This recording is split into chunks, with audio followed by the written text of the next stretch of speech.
Hey guys, it's time for another kicking of the week, and I had some questions about pitching kicks, and I thought why not make a video where I show you all the things that you can do with already finished kicks. So I made a selection of a few kicks over here, and at the start it says what we're going to do with them. Maybe you'll learn something about how you can use your finished kicks which you haven't tried before. So we're going to start off with Kickrolls. Kickrolls just basically is whenever you start playing around with the rhythm with your kick and just make something spicy out of it. So let's say we duplicate this over here and maybe again over here. Do something weird over here as well. Like this. And that way you can create some kick rolls.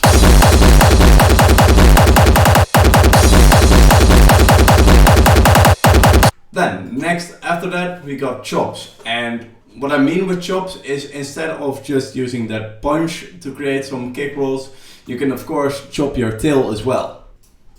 And over here we're gonna start chopping this tail up to get something wicked.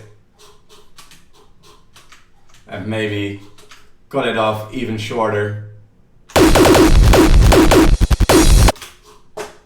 This way you can create some extra rhythms and some extra depth into your kick rolls.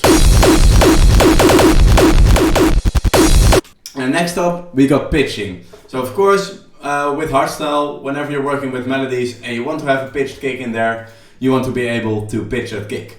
And the way I like to do that is I like to use nimble kick. And over here I have this kick that plays in F, and now we're gonna make a little pitched version of it. So let's say we want G sharp and a G. Then I just take two instances of nimble, put the other one on the other note that I want, and then I loop this.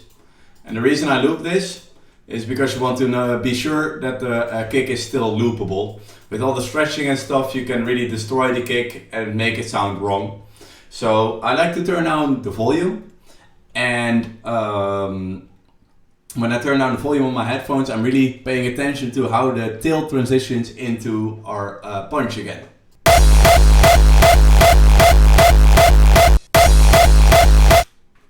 So it sounds a tiny bit off when you place it like 112%, and maybe 110 will save it in this case. It sounds nice, but sometimes it doesn't really sound how you want it to sound. And then I start playing around with the tail start position, because that sometimes just makes it sound a lot better.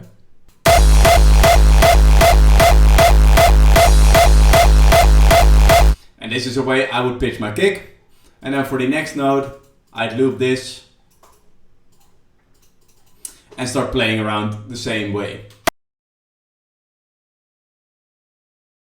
And then using Edison, I would just export them and put them in my track.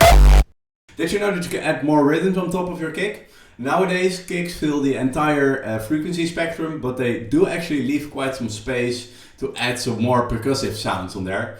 So for example, like Atmospheres does it a lot, and he just takes two percussive sounds and just builds a rhythm on top of the kick to build some more drive. And it just creates so much more vibe when you just have that kick playing. So whenever you're trying to mix down percussive sounds on kicks, don't be afraid to really pull up the volume on the percussive sounds, because they can really lie on top of that kick, and that just helps keeping them present in your mix. Then next up we got stretched and pitched kick rolls. So we know the thing about kick rolls right now, but did you know they can also just use stretched punches, for example, to create some even more depth into your kick rolls. So for example, I made this unique. I'm gonna stretch this to bits, and what I'm gonna do right now is I'm gonna give this a new mixer channel, and we're gonna pull this down so it's behind the tail of our kick. Take away the lows from this punch, and this way we can really add some more depth into our kicks and kick rolls. And of course, if you want to pitch your kick, you can do it in multiple ways. You can pull up the pitch over here. What you can do as well is pull up on the pogo, or if you don't have FL Studio, pull on the pogo in nimble kick. and create some weird pitches inside of your kick. Let's see what sounds good. And of course we can just combine stuff as well. So let's say we're gonna chop these up, scroll through the waveform a tiny bit. This way you can really add even more depth into your kick rolls.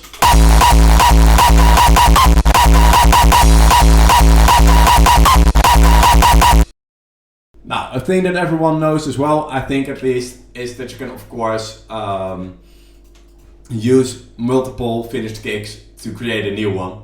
So what I've done over here is just a really basic 3-layer kick. I took 2 tails, this one and this one, and I exported them together, and I just put a new punch in front of it, and that way we can create some new kicks. Then another thing that you can do to spice up kick rolls or build up effects is just use your kick as a basic sound to start making an effect with it. Just put some filters on there, distort it even further, make the filter move, and you can create some sick fills in between kicks. So let's do that. We're gonna make this one unique and put it on a mixer channel. Pull it down a little bit because we're gonna EQ this and really destroy this kick. Let's loop our FX kick and take on an EQ.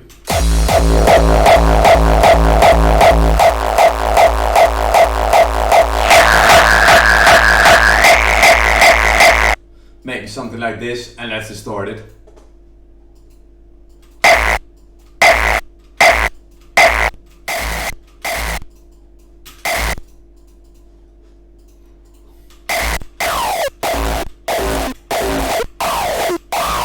And then when you want to make your filter move, just take the frequency band, put an automation on it, and make it move.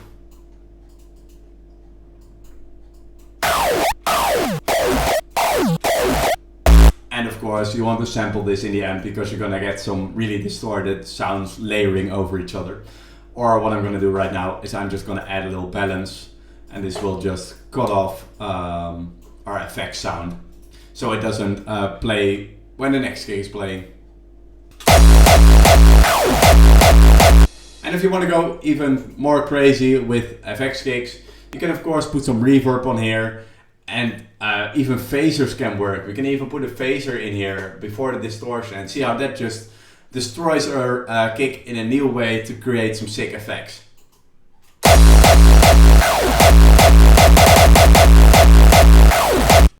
And then for the final one, you can of course use kicks as well to create some risers. And the way I like to do that is, let's say we're gonna build up going, and we're gonna put our pitch range to 12, so it pitches up an entire octave, and put our automation on there. So let's keep it on resample, and now we're just gonna play with the kick a little bit to get it shorter, so it sounds nice. Now we've done this, we're just gonna play around to stretch the kick so it keeps playing normally. What you can do with the first ones, you can maybe make the wave form a little bit longer, so it's still playing nice, like that. And then over here we start seeing the bigger gaps, and then we need to fill that with either a longer version of this tail or maybe stretch it out a little bit. So this still works. And over here it starts getting too long. Then it starts getting ugly. So over here what we're going to do is we're going to make this unique and make this one unique because we know it's not going to work. And we're going to link them to our channel pitch. Same with you. Link you to the channel pitch. And then we're going to stretch this out.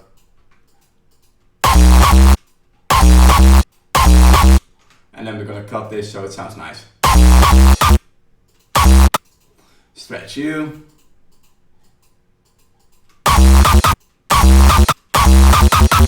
And this way.